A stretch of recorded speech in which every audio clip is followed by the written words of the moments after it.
Spotlights. It's the podcast for the Yale Forum on Religion and Ecology. And as usual, I'm your host, Sam Mickey. And this week, I'm really happy to welcome onto the program Kim Carfore. Kim, thanks for making time for us yet again. Yeah, it's my first time being here. Yeah, you're one of our more frequent guests. We've had some people on a couple times, but you've appeared multiple times. Partly because you do a lot of work in the field of religion ecology. You're the co-chair of the religion ecology unit at the American Academy of Religion. So that's kind of a hub for a lot of the people doing religion and ecology work. And you also teach at the University of San Francisco across the environmental studies program and the theology and religious studies department. And so you're definitely out there doing that work. And incidentally, we also happen to live together. So you're one of the easier guests to kind of compel to show up and talk about things. And this week we're talking about something that happened just the week before we're recording this, just the weekend before the end of March 2024. And there was a big conference in Berkeley, California called Bioneers. And you went to it, and it's a 3-day conference. You went to a whole bunch of it. And so basically what we're doing today is just chatting about what this conference was about. And it's a massive conference, so you only experienced a slice of it. So we're definitely not giving like a comprehensive overview. But to give people a little background, for those who haven't heard of Bioneers, it's a nonprofit environmental advocacy organization based in New Mexico and California. And it was founded in 1990 by Kenny Ausubel and Nina Simons. And by the term Bioneers is a portmanteau. It's a combination of biological pioneers. So the idea is it's an organization that's trying to be a point of confluence between scientific and social innovators who have solutions to the challenges facing life on Earth, challenges which are many. And they do a lot of things. A lot of it's about producing media and developing programs. So that's some of it's, there's like radio, there's the conference, there's different videos they produce. They have programs around topics like leadership and education, food systems, indigeneity. And I think the big kind of fruition of it every year is the annual conference. So Yeah. this was what, the 34th conference? 35th 35th anniversary. 35th Yep. anniversary. Yeah. I forgot to count the zero in 1990. Oh no, I So, just heard that a lot this weekend. Everyone's 35th year anniversary, oh which yeah, is a big deal. it's a very big deal. And especially for a conference like this, that's so unique among conferences. Normally, when you say conference, people think about a pretty academic affair. Yeah. This is actually a lot broader in scope. And it's not just academic.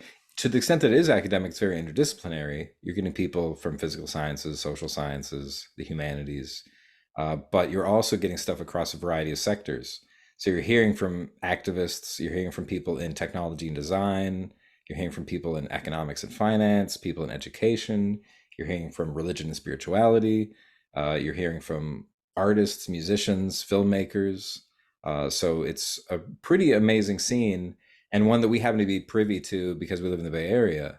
Yeah. Because for a number of years, it was in San Rafael, which is a city just a little bit north of San Francisco in Marin County. And then last year, they moved it to Berkeley. And then this year, they held it in Berkeley again. And you got a ticket and seemed like it was a pretty good show from everything I've heard from you so far. And so I thought, well, we'll come on to the podcast and tell people what it's about so that people who haven't heard of Bioneers can know that there's this resource out there for engaging this material. And for the people who have heard of Bioneers, this might be a handy digest if they didn't have the opportunity to go to any of it. Yes.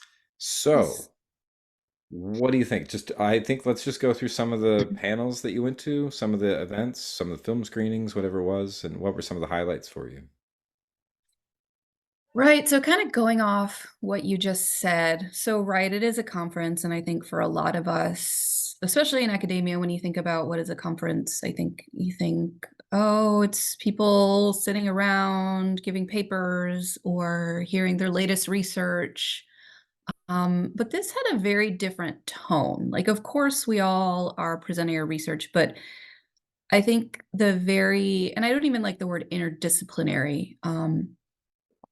The very multidimensional nature of this conference, I think, was something I've never experienced before. And part of that is, we'd show up, there'd be a keynote. So basically, the conference was 3 days, and it was divided. Started at around like 9:30, and then the first half of the day before lunch was keynotes, and then the second half of the day was divided into, you got to choose from two different. There were two separate times, and what's the word when you have Concurrent concurrent sessions. sessions? Yeah. That's the word I'm trying to think of. Yeah, there were a bunch of concurrent sessions and two separate sessions in the afternoon. So it was kind of cool. Like, we're all gathering together. We all see the same keynotes, but then we kind of all go off based upon our own interests in the afternoon. And so I actually met a bunch of my environmental studies students. And so we would go on separate panels and come together and try to share notes, but everything happened so fast.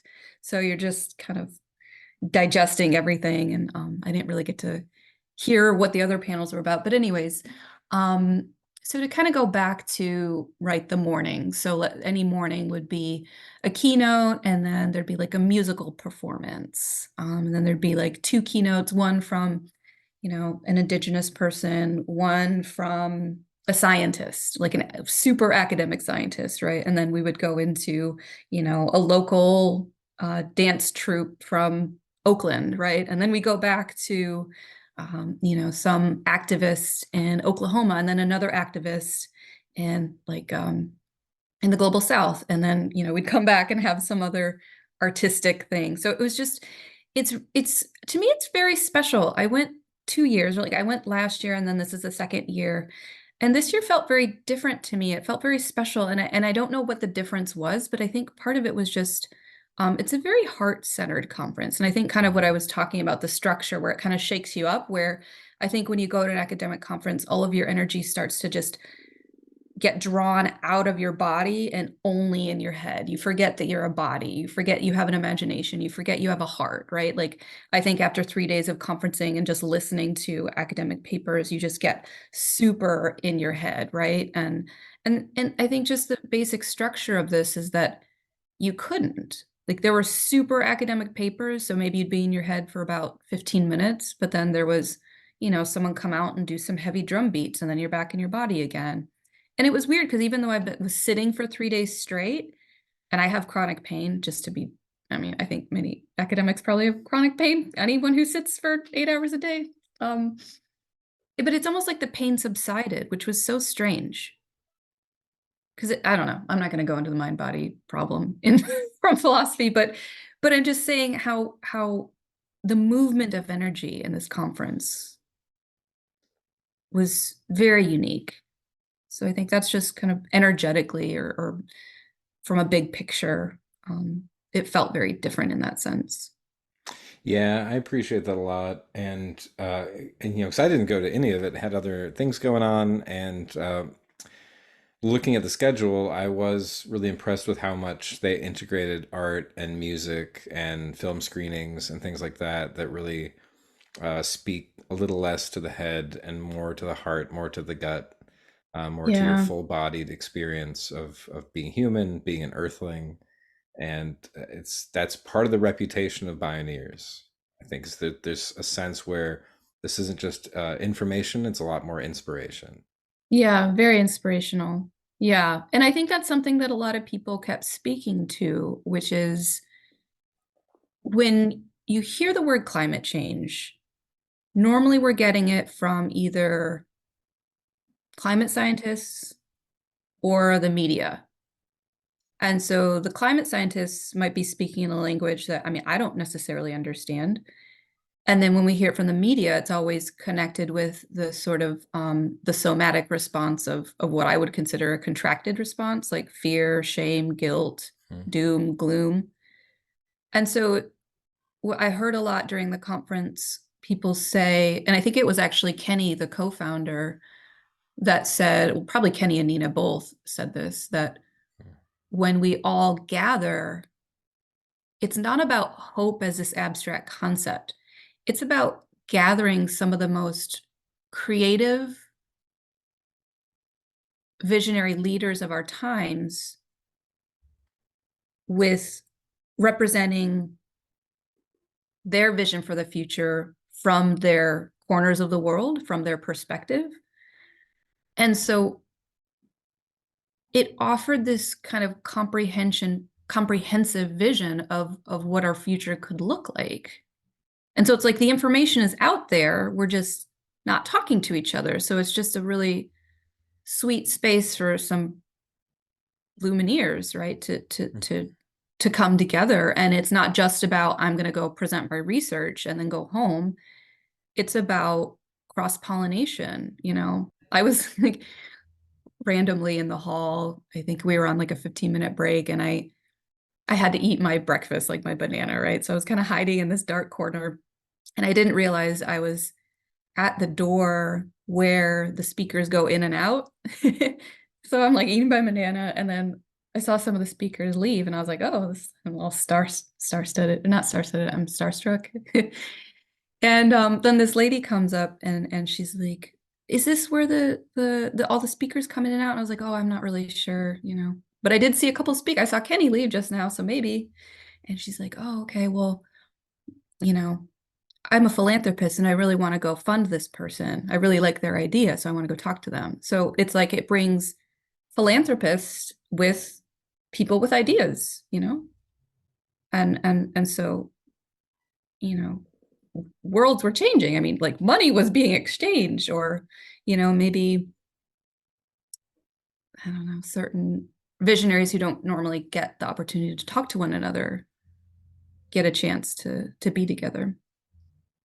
Yeah, that's one of the benefits of having any kind of cross-sector event is this, when it's academics just talking amongst themselves, there's not people from the financial sector who are going to Right. be like, I'd like to fund Yeah. what you're doing. I have People will money, I say don't know that. what Does to anybody do. have funding? We're like, no, it's just a bunch of No. professors or students in the audience. Nobody has any money for you. And in this context, there are people who are like, I come here because I'm looking for people to fund. So you really do have people from the financial sector, from the sector of the arts, from academics. It's like all these things where people get to come together. So it's like a microcosm of all the people who are working on today's biggest challenges. Yeah, absolutely. Just sitting in the audience, and some guy in front of me was like, "Oh, you have coffee. Where did that come from?" "Oh, sorry, it's way down the street." And they were, "Well, what's your name?" And it's, someone representing the Nature Conservancy, and they're working on a new initiative, and so it's like trying to find people to work with. So yeah, like I met so many people from all of these, those big nonprofits that when I was a little girl, I've always dreamed about maybe working for one day, or, even rubbing elbows with. So it was cool. Yeah. I like that you're seeing the kind of behind the scenes perspective, Yeah. the BTS perspective, as they say, and also that you referred to Kenny Ausubel and Nina Simons, the founders of Bioneers. You're like, well, yeah, Kenny said this, and Nina said that, and you're like, Kenny and Nina, you guys are on a first name basis We're already? like best friends now after this Yeah. weekend. I've never met them. And it sounds like that's part of Bioneers is there's a kind of camaraderie or a sense of community and fellowship. Because, some people can complain about some academic conferences, for instance, as having a kind of crabs in a barrel situation. Oh, Every crab is yeah. trying to make their way out of the barrel and try and get success in their career, Yeah. trying to promote their work. And it's less about this feeling like, hey, we're all in this together to try and make the world a better place. And so Yeah. here's some ideas. If you have some money to fund those ideas, we could use that.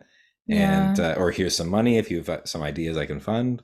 So people are trying to find those connections because I know that's a big part of the initial vision from Kenny Ausubel and Nina Simons is whole systems thinking, interdependence, and really trying to understand our deep relationality between humans and one another, humans and the whole earth.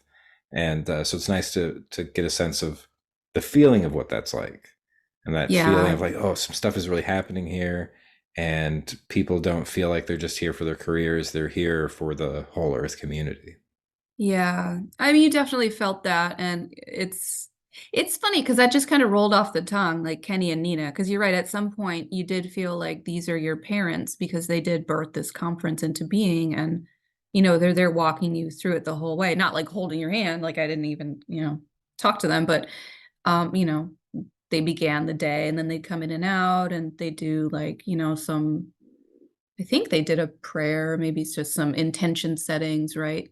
Um, but wait, you said something that made me think of it, that it like felt like a family, or that Yeah, it's not like crabs in a barrel. yeah, that people are there not for their careers or like a line on your CV, or you're up for tenure track review, and so you need some CV padding to make sure you get a favorable review.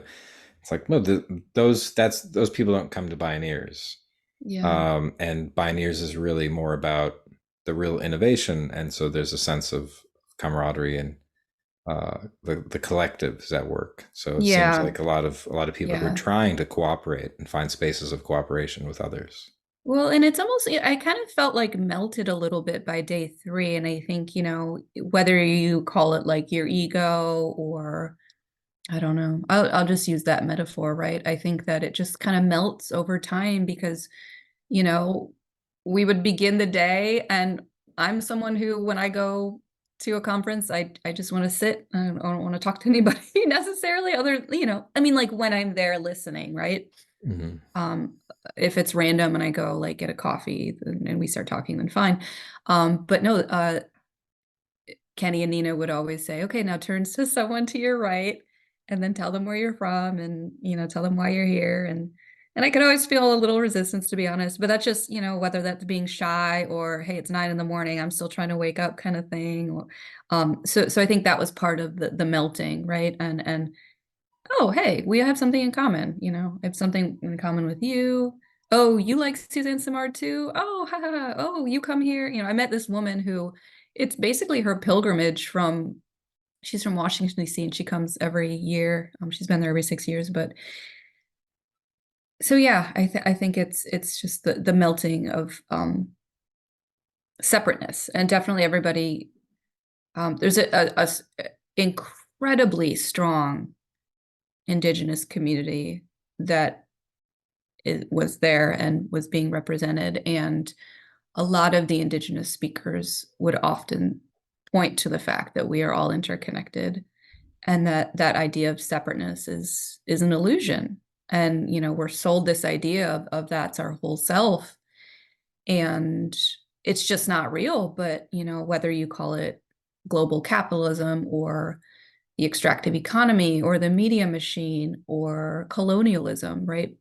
But these systems of domination, whether that's of mind, body, or heart, um, or economy, right? These systems of domination sell you this idea of who you are, and then over time you just contort to that. And so I think it was, I think whether it's the message that the presenters were offering, the practices that we were being given, um, but being always coming back to that idea that we're all interconnected, not as this abstract concept, but as a very embodied material practice that is aligned and grounded in the earth. Hmm. Well, you mentioned Suzanne Simard, and I think it might be a good time to dive into some of the specifics of some of the particular people and particular panels you saw, and Yeah. because she's really become a kind of big deal for people who are interested in trees and kind of vegetal experiences. And it's been a long time coming. Obviously, the early environmental movement, one of the big focuses was animal rights, animal welfare, and then eventually people started getting into plant intelligence, the personhood of plants, plant rights.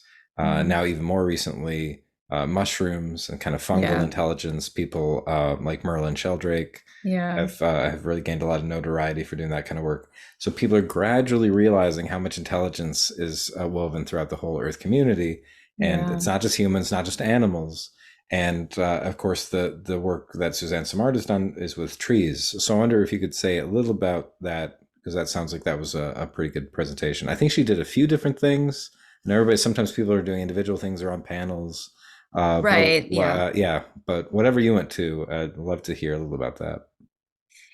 Yeah. So I ran into her and I got a little cameo because I was fangirling on day one. And then on day two, she gave a keynote. And my most recent publication was highlighting her work. So it felt just really like, kind of nerding out a little bit. But back to her and her work. So you mentioned Suzanne Simard, and then you also mentioned Merlin Sheldrake. It was so interesting because on day two, Suzanne gave a keynote, and then Merlin Sheldrake gave a keynote on day three. And it's interesting because when you think about, going back to this idea of interconnection, we think of these as two very different people with very different concepts, but actually they're incredibly intertwined because it was Suzanne Simard who discovered that the mycorrhizal fungal network is kind of like the underground internet, right? And what is the mycorrhizal fungi, right? And then that's Merlin Sheldrake's new work is he's mapping out mycorrhizal fungal networks and how they're moving underground and doing all these nutrient exchanges. And so back to Suzanne Simard, her work is, so she has this great book called Finding the Mother Tree, and she is mapping out forest networks. And so, we as human beings live on above ground. And so when we see trees growing, we see them as these separate entities, right? But actually, when you look underneath the root system, they're all entangled and they're all communicating with one another through these mycorrhizal fungal networks.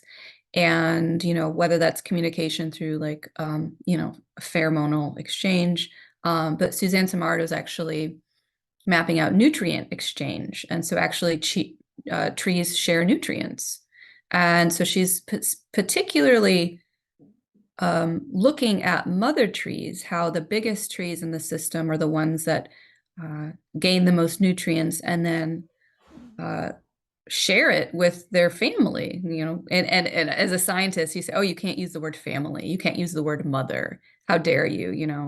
That's not objective science. And actually, Suzanne Simard has been called a dangerous woman. She's been called a non-scientist. She's been called a mystic, right? So in even though she's published like over 200 papers on this, but in the scientific community, because she's using these metaphors, right? Sociology deals with metaphors. And so in this podcast, right, religion and ecology. So when you actually mix those, here's an example of a woman who has been called a dangerous woman because you're using metaphors that some of those, hard scientists are saying, well, that's not objective. You can't, you're using too much empathy, right? And so, I love, I could get into that even more, like this idea of empathy and how it relates to objectivity in science. And a lot of the work of women scientists are crossing that boundary. But anyways, getting back to Suzanne Simard, I don't know, maybe you do want to go down that path. I don't know. It's your podcast. Yeah, no, I mean, I appreciate that a lot. I mean, the idea of value neutral objectivity is such a kind of like early modern idea of science and led to, the mechanistic paradigm emerging, which then facilitated the emergence of the Industrial Revolution, and it's just been disastrous.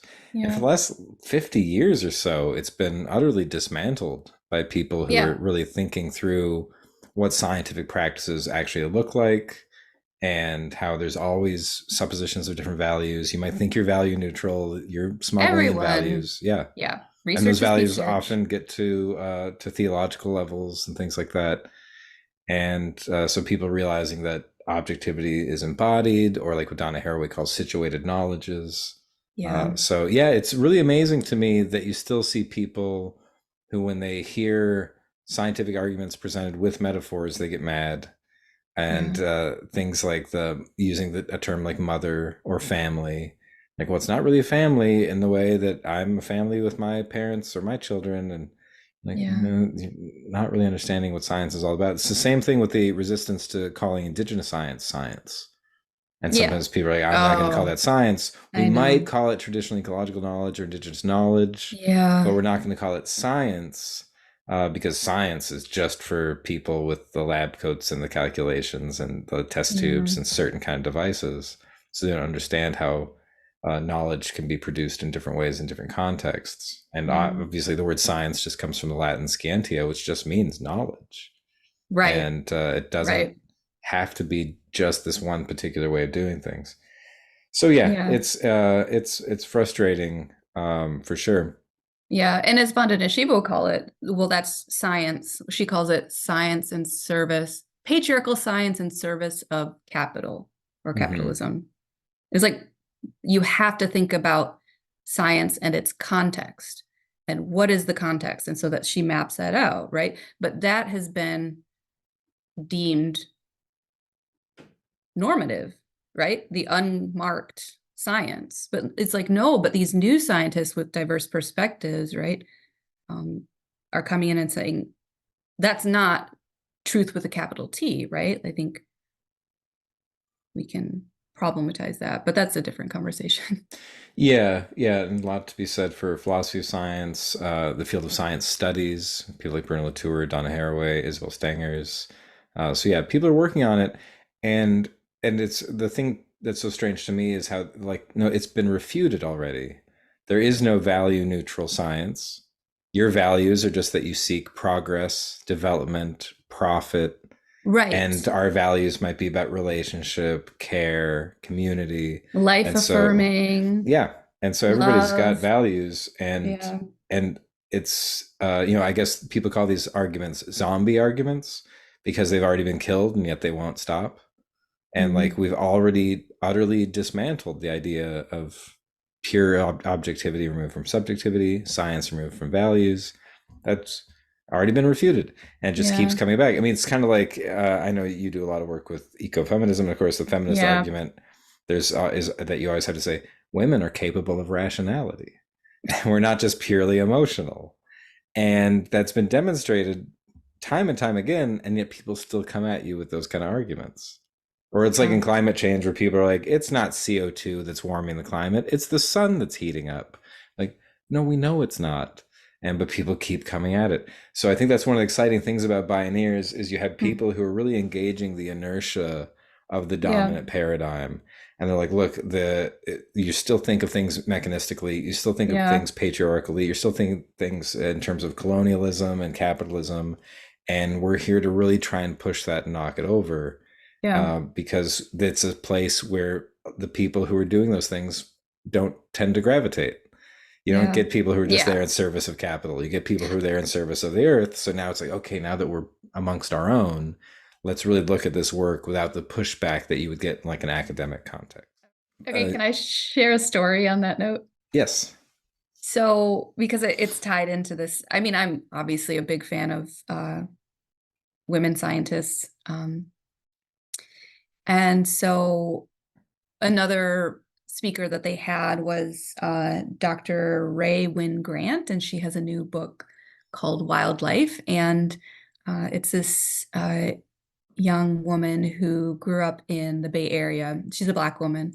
And she said, because she grew up in an urban environment, she was introduced to nature through TV, right? So she'd like watch David Attenborough and she like loved it, but she never went outside, right? And so she showed a picture of her like making bud pies and her like concrete. I don't know where it was actually. But that's kind of how she fell in love with nature. And she went to college and she knew she wanted to be, well, she said she wanted to be like David Attenborough. She wanted to have a nature TV show. So long story short, she ended up being a conservation biologist. And something that she said during her talk was, she said, the gift of empathy is core to wildlife biology. And I've never heard someone say it so directly, right? Because you think of Mhm. Jane Goodall, right? Jane Goodall was the first person to go live with chimps. And so she changed that idea of scientific objectivity because normally you would take a species out of their natural habitat to study it. And it's like, well, you're studying an imprisoned being. So is this actually how it would act when it's not in relationship to its Right. surrounding? And so empathy is part of relationality. And I don't understand how you can study something when you don't have empathy. Like maybe you're just unconscious of your empathy, or maybe you're not using, all of your tools in your toolbox, right? I just thought that was really beautifully said, right? This idea of using empathy is a gift. And, kind of back to this point of bringing your whole self to your research, she said she was, after she got her PhD, she was off to give an academic conference. She works with large predators. And so she, in particular, was giving a paper on large black bears. I think it was black bears. Mm. Yeah, it was black bears. And to pump herself up before she goes to the talk is she listens to, like, she calls smart people radio, right? So she turns on NPR. For me, it's like, you know, R&B music to get the blood flowing, right? But for her, it's like smart people music to get in that space of like when you have to present in a bunch of people. And so on NPR, she hears the news that Michael Brown was shot. Mm. And so then she's sitting there just digesting that. And she made the mistake of driving on the day that she was giving the presentation. So it's like she gets there with kind of a heavy heart. And so she's getting the flow, giving her academic presentation, but then all of a sudden she just kind of starts, I wouldn't say going off, but like ruminating on how she's showing up today, right? And she thought, why am I studying, forgive me for if this language wasn't hers, but why am I studying the shooting of this black body and not this black body? And so I think for her, that's when she started being like, scientists can't concentrate when their communities are on fire. And so that started to make me think about, like, well, what is science in an age of climate change, right? Like, can we even be separate from the subjects that we're studying? And if so, do we want that? I don't know. I feel like I left with a lot of big questions, which is good. I think that's part of inspiration and being touched is there's a lot that we're dealing with as a globe right now. Yeah, right. Yeah, completely reforming science as we've known it for the last few hundred years. That's part of it. Rethinking our economic system, rethinking systems of governance, rethinking our educational system, moving away from a fossil fuel based Yeah, economy. yeah, And yeah, there's not a piece of human civilization that's not undergoing thorough revision right now. right. And that is what Bioneers is all about, is the pioneers of our time. Admittedly, a kind of complicated metaphor, because pioneers were often part of a system of domination and colonization, but leaders, right? Yeah, Leadership in a time of transition. yeah, And yeah, I think one of the things that makes Bioneers unique, especially in recent years, like increasingly, is that it's like they are aware that the pioneer metaphor is a little too heavy on the colonialism, and so they've focused increasingly on including indigenous voices. And yeah. so I don't. I know that was a big part of your experience this time Yeah. was attending to some of the indigenous people who were at the conference. Oh, yeah. I spent a large amount of my time. It was an incredible honor to be in the presence of so many remarkable and intelligent and fierce and smart indigenous people. Um, it moved. I don't have words really. I really don't. Um, and I know, I'm I'm just incredibly moved. Well, I wonder if there's something you can share about any of the particular panels you went to, or any other events. I know you went to a film screening or two, and so I'd love to hear about some of those perspectives. So yeah, I'm still pretty raw because I spent so I told you at the beginning it was divided into the keynotes at the beginning of the day, and then you get to choose basically from six panels, right? And so five out of the six of those panels that I chose to go to were what they call the Indigenous Forum. And Right. so you mentioned like maybe they're dealing with the term Bioneers. I don't think it's necessarily the terminology that they're dealing with. I think that Kenny and Nina are really good at receiving feedback. And so, over the course of the 35 years they've been doing Bioneers, people realized that this was a good place for Indigenous leaders to gather and discuss. And so they created something called the Indigenous Forum. And I don't know for certain how long it's been around, 10, 12, 15 years, something like that. And so the Indigenous Forum is specifically panels highlighting and creating space for Indigenous people to converse with one another. And so, like I said, 5 out of the 6 of the afternoon sessions I went to the Indigenous Forum. And I'm still digesting a lot of those panels, the information, the presence, the songs, the elders. I mean, the elders, it was such a blessing to be around the elders. Yeah. Was there a question I forgot? Yeah. Anybody in particular that you saw? Like, was there a panel you went to that you want to share anything about, or a person that you heard present that you want to share anything about, or a film that you might have seen? Anything just in the specifics? Because I know there's a lot of people there, and like you said, there's been an increasing Indigenous presence over the years. Where I think in the early '90s it was rather minimal, and then Indigenous people said, "Hey, we're actually very relevant to this," and they're like, "All right, let's work on that." So yeah, any specifics? I know there's too many to mention, so really just some highlights, like what without having to play favorites. Not saying these are the good people and everybody else was bad. They were all fantastic. But yeah, is there anybody in particular that stood out for you? I mean, I think anybody that went to the Indigenous Wisdom panel, which had 4 Indigenous elders, it was standing room only. I mean, it was, I hope they bring that back next year and they get a bigger room and make it a keynote, because that was just absolutely remarkable. And so, Chief Oren Lyon, Right. Casey Camp Horinek, and Jeanette Armstrong and Marlo Sam. They were all on the panel.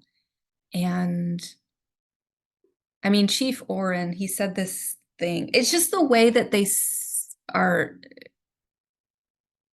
walking us through this specific moment in time. And so Casey Camp, during her keynote, talked about, she called this purification. Instead of climate change, in her culture, she sees it as purification, right? And if you think about purification from an earth perspective, right? I think it was at some point Chief Oren said that, and it's part of their culture to honor the earth and honor the elements, and water is life, and fire, air, the earth, right? And building those mutually reciprocal relationships and honoring them. And so, Oren Lyon said, it's a blessing to be here. And when we don't act like that, he said that Earth can just kind of shrug a shoulder and then we'll be gone. And so to not start and end every day with gratitude that we're here, and to not align our lives and our lifestyles in that way, is, what are we doing?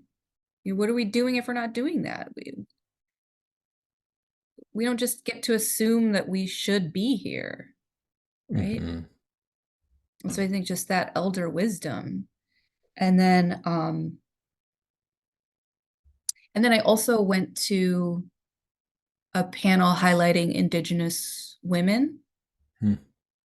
And it was, they're, I'll just quote Casey Camp Hornak. She said, we are Indigenous, we get to lead the way back to the future.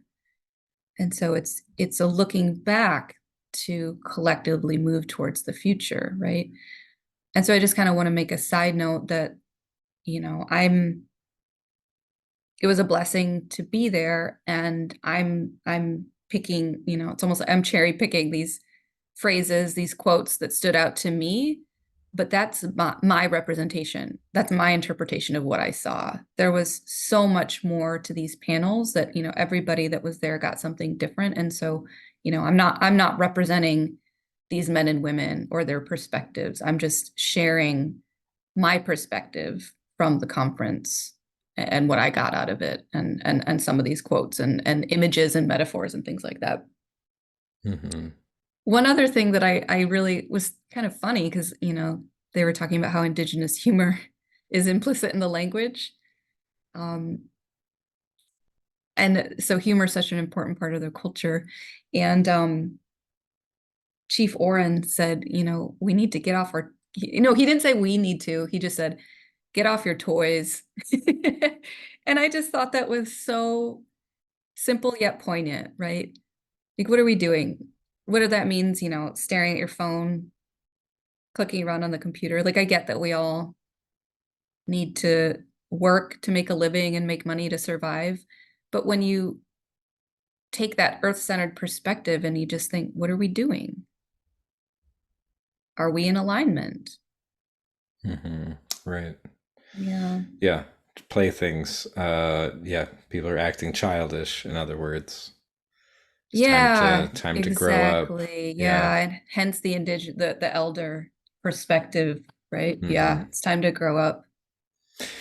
Yeah, right. In Christianity, that's very similar to Paul's first letter to the Corinthians, and chapter 13 is the love chapter, and which for some reason is often read at weddings as if it's about personal romantic love, but it's about building a loving community, what Martin Luther King called a beloved community, a community where everybody has a chance to succeed and to flourish.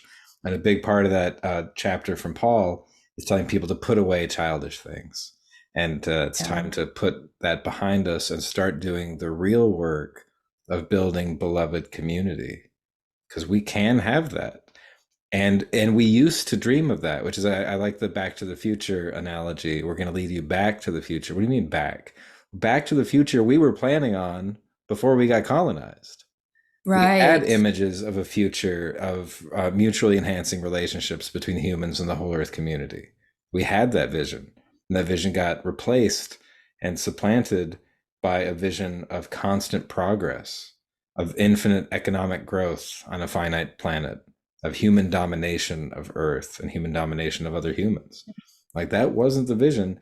We can go back to a better vision of the future, and it does Yeah. require us to put away childish things, put away our toys. Put away your Yeah, toys. and get back to Yeah. the real work of dwelling here on Earth.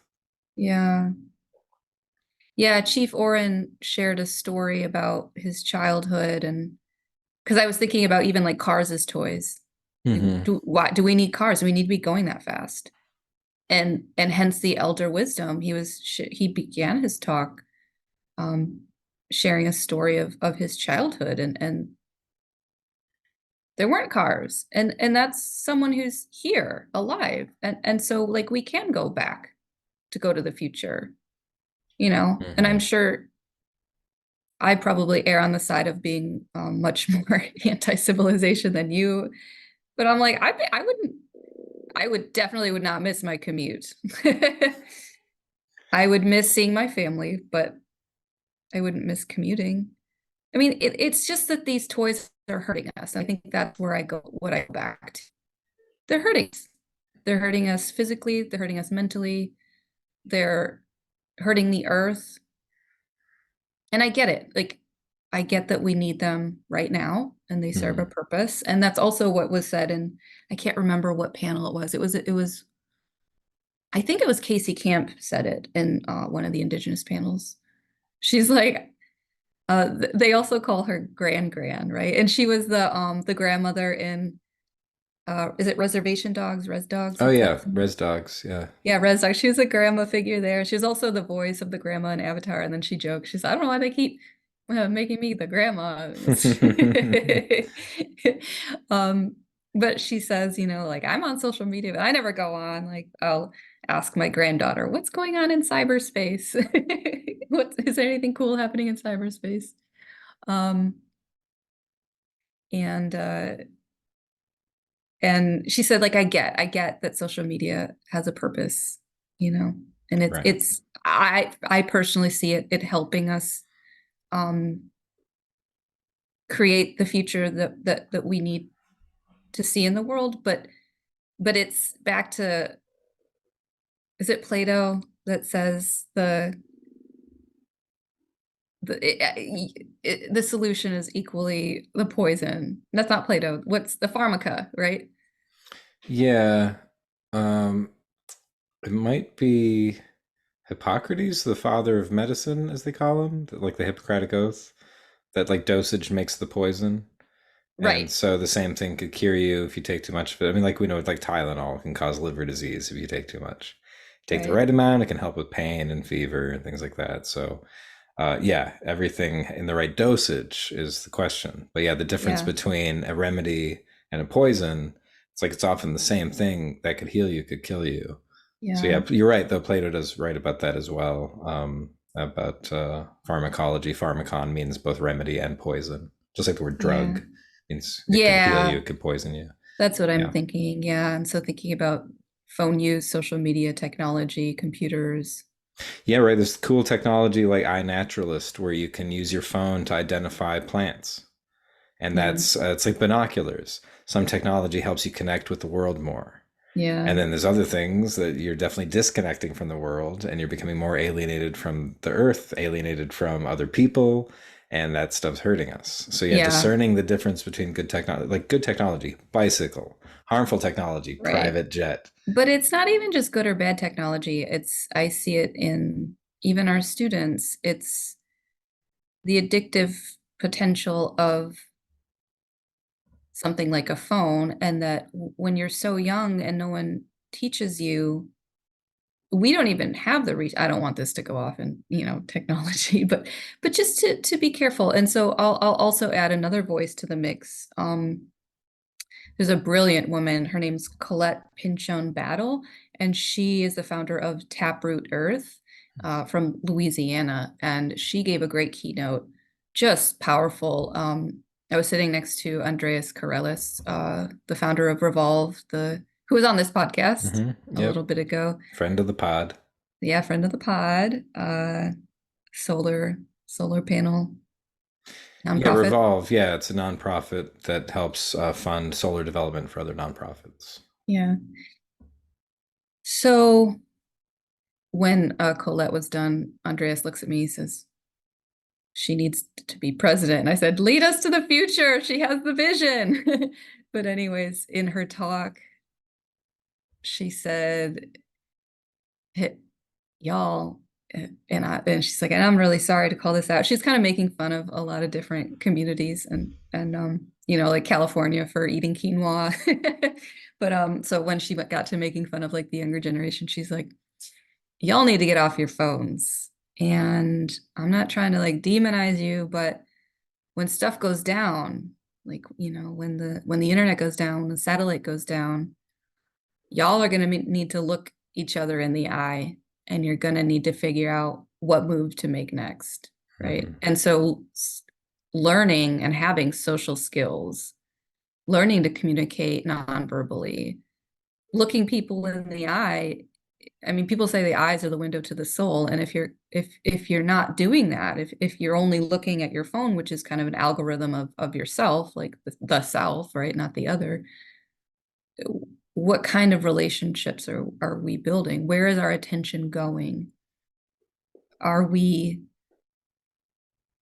learning to live together on a planet as these interrelated, interconnected beings who are sharing energy? I mean, your eyes absorb and emit energy, right? And so it's, if you're always looking at the phone, isn't that just capturing your sacred attention? And so that really stuck with me, because even though it's an apocalyptic vision, I mean, why do we think that just because we've had technology run our lives that it's going to be here forever, especially when we're thinking about natural disasters?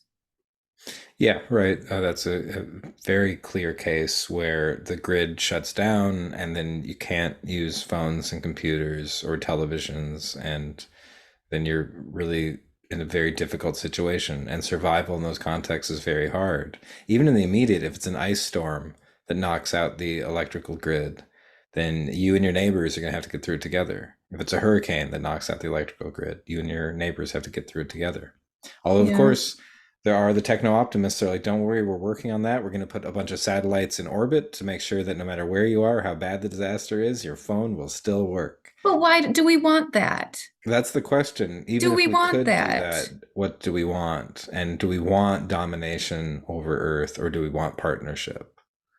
And I that's a would very rather different vision. listen to the sounds of the birds, and I would rather learn how to navigate with a map. I mean, I teach map and compass and survival skills, but like I would rather do that because it feels good to my brain when I learn map and compass. It feels good to my body when I'm moving with the earth and learning how to navigate the hills and cross rivers, right? Like it feels good to me. Yeah, and there are things in technology that can help you navigate, like a map, like a compass, like binoculars. And that seems to be the real difference. It's like, what kind of world do we want to live in? And we have a kind of fork in the road right now. It is a fork in the Do we road. want more Yeah. progress, more development, And that's, yeah, or more intimacy, more empathy, more connectivity? Do we want yeah, more interdependence, or do we want more domination? Do we yeah, want more partnership, or do we want more control? And yeah. the voices on both sides are very convincing when you hear them speak from their own terms. And so that's, really the great work of our time is kind of settling that dispute and carrying out a transition from a period where humans have a primarily domination oriented view of our relationship to the planet to a period of time where we have a partnership with the planet. Yeah. And it's not easy because the domination view has really gotten a lot of attention. A lot of people are fully invested in it, including It's the gotten people a who have the hold of most money. us. Yeah. Yeah. And that's, I think, the great thing about Bioneers is here's a hub where people are sharing this other vision, a vision where domination and control is not the answer. Even if we could do it, we wouldn't want to. It's not the path to happiness. Even if it could Exactly. work, even if we could make it Yeah. sustainable, it wouldn't be happy and it wouldn't be just. So a world of flourishing and justice, that's what Bioneers is all about. Well, I don't want to keep you too long, so I'll leave you with one question. A question I learned from you, because I know you did wilderness therapy back in the day, I did. so many years ago, and one of the things that would come up in discussions to help people kind of process their experience is that every experience has a good thing and a bad thing. Kind of like separating the wheat and the chaff is a classic biblical analogy. But the analogy that you had was a rose and a thorn. And just like a wheat and a chaff are actually very intertwined. You can't have a rose without thorns, right? Yeah, And exactly. so, Yeah. so the rose is the good thing, the thorn is the bad thing. Which isn't to say you have to criticize Bioneers, but there's always going to be something that leaves you being like, that didn't work. And it could just be that parking was difficult, whatever it is. So, what was your rose and thorn for Bioneers this year? Oh man. Great question. I think I'm going to use the rose portion to just highlight two other stories that I haven't yet. I mean, the rose definitely was the Indigenous panels and the Indigenous wisdom that they so generously shared. I know that's not easy, because they shared it with Indigenous people and, settler colonial people. Um, there was this, I mean, Casey Camp and Orrin Lyons, Jeanette Armstrong, Marlo, Sam. Um, all the songs are still in my heart. The Indigenous songs, the Indigenous prayers are still in my heart. Um, those were the highlights for sure. And okay, so before I tell this story, I want to share this film that I went to that I didn't get to share. Uh, so it was produced by uh, Daryl Hilaire and Beth, I think it's Pilot, and the nonprofit children of the setting sun of the Lummi Nation, the Lummi people. And I actually am wearing earrings that were gifted to me by Daryl, because I donated a little bit to Children of the Setting Sun a while back. And of course, in traditional uh, Indigenous culture, I got a gift in exchange. So then I donated more. And that's what I'm talking about, right? Building mutually reciprocal relationships. If you give, someone gives back, right? Not take. Let's start building that world, right? So anyways, they just premiered this film that they had been working on for a while. It's called Salmon People Preserving a Way of Life, and mapping out how, the Lummi Nation is salmon people. And so with climate change and, salmon fisheries causing diseases and the damming of the Fraser River, right? All of this has led to the loss of salmon. And but it's such an intrinsic part of their identity. And it was such a poignant film to sit with that question of who are the Lummi people without salmon. And just because I've been following Children of the Setting Sun for a while now, and so just seeing that their film was being a part of that was really special. And so then my thorn. Yeah, hard to pick a thorn because I know it was a pretty great time overall. But every rose has its thorn, as they Every say. rose has its thorn. So yeah, so you have to pick something. That's the rule. I think it was just really hard to practice self-care. Mm-hmm. Yeah. Even though we had a half hour, we had maybe like 2.5 hours for lunch, and then a half hour in between the concurrent sessions in the afternoon. But it was, they say like, oh, synchronicities happen at Bioneers. And so you'd randomly find yourself talking to someone and making a connection. And then all of a sudden you look at your watch, you're like, I haven't eaten. And you go try to find food. And oh, I don't want to miss this panel. So I think that's every conference. But this one was, I think when you enter into a space that's, as I tell in my theology class, right? I always say like Father Time, Mother Earth, to try to balance those two worlds is really awkward, right? Like we're trying to stay on time, but we're opening into this spaciousness of uh, a way of being that's a little bit outside of time, I suppose, or Mm-hmm. clock time. I think, yeah, that's a little bit awkward. Yeah, that makes sense. And yeah, you're right. It like all conferences have that, but yeah, especially something where it's less about career development and more about trying to move the Earth community into a space of healing and flourishing and justice. Like that's Yeah, so like mission oriented for people. And so then you're just like, I want to spend every moment making connections with all these amazing people. And yeah, things like making sure that you stretch a little or that you eat food that yeah. can easily take a back seat. So yeah, that's a good thorn. All I right, I think also I would have have a. accepted that there just weren't enough days. It should have been 5 days longer. That way people had more opportunities to connect. It was That too much. I parking couldn't is have done five difficult days. because I know it is the case that parking is not easy in downtown Berkeley, and so that's also one. It would be nice if this was more accessible to more people.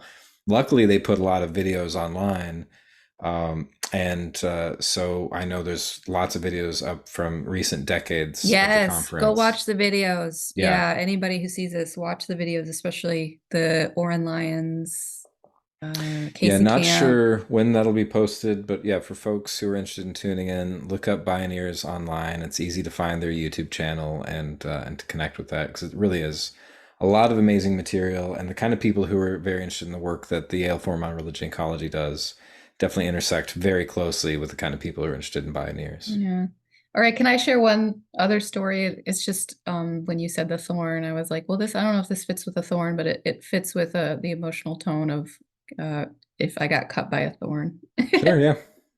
So this it was the last Indigenous panel I went to, and a woman, they were ending, they always end with prayer and song, and they sometimes just pick people from other tribes in the audience and say, oh, will you share, a song from your culture?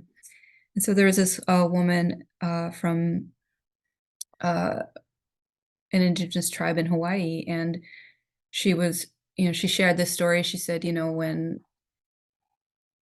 when my lands were being polluted and I had nothing else, I had nothing to offer, but all I had was this. And she came up with a song, and so she sang this song that she came up because that was all that she had in that moment. And so as she was singing it, and then it got louder and louder and more conviction, more emotion, and then she starts crying, and then I start crying, and there's a lot of weeping at the Bioneers. I'm not the only one. And then she goes, listen to us. Listen to us. We can lead the way. We know how to do this. And then she taps on her arm. She says, we have PhDs in our bones. And that got me. Mm-hmm. And I think yeah, that's a good rose and thorn, I suppose. It's a beautiful message, but a poignant one. Poignant. Yeah. Just poignant, what the feeling of, okay, let's learn how to lead from behind, but feeling so helpless in that moment. Mm-hmm. So yeah, it's the work of our time. It's the long road, but it's urgent, and we need to, as you said, we're at a fork in the road, and we need to start moving in the direction that we choose, mm-hmm. as human beings. Yeah, and very much helpless as individuals, but as you get a sense when you're at a conference like that, we're not individuals, we're community members. And with the strength of our communities, there's actually a lot of potential for action. And I also appreciate how diverse the indigenous communities that you're talking about are, because you're talking about people from Hawaii, people from the Bay Area, or what the Lummi people up in like the Seattle area. Yeah. And so, you're really getting a sense of all of Native American traditions. You have people coming from like Australia. And so it's very much a Bay Area event, very much a West Coast event, but it's also very much a planetary event. So it really brings together the local and the global in a transformative way, in a way that's exciting and joyous, but also painful. So I think you captured all that very well today. And especially, it's hard to put 3 whole days of events into just a short podcast. But thank you for doing that. I think you gave people a good sense of what it's about. And maybe we'll have you back next year if you do it again, and make this a kind of annual thing, because I know not everybody has time and energy to go to these things. So it's good to have a little digest for people to get a sense of what's happening, because there's a lot of momentum out there, and a lot of care, a lot of good ideas, a lot of good practices. And so there's lots of reasons to still have hope. Yeah. There's still hope. Still hope. Still hope is love, active. and still some toys that we maybe need to put away. On that note. On that note, maybe we'll put down the podcast for a minute. Having a good on anything else. Well, all right, Kim Carfore, thanks again for being here yet again, and you're one of my favorite podcast guests. I'm not supposed to play favorites, and but really everybody's great, and I say that a lot, and I mean it every time, and I mean it again today. So thanks for being here. Thanks for everybody for tuning in, and go check out the work that Bioneers is doing. It's a really tremendous organization. So yeah, they've got great videos, great educational resources. Yeah. It's been a pleasure. Thank you. Yeah, thank you, as always. And we'll be back with some more conversations for you soon. And in the meantime, take care and be well. Bye, everyone.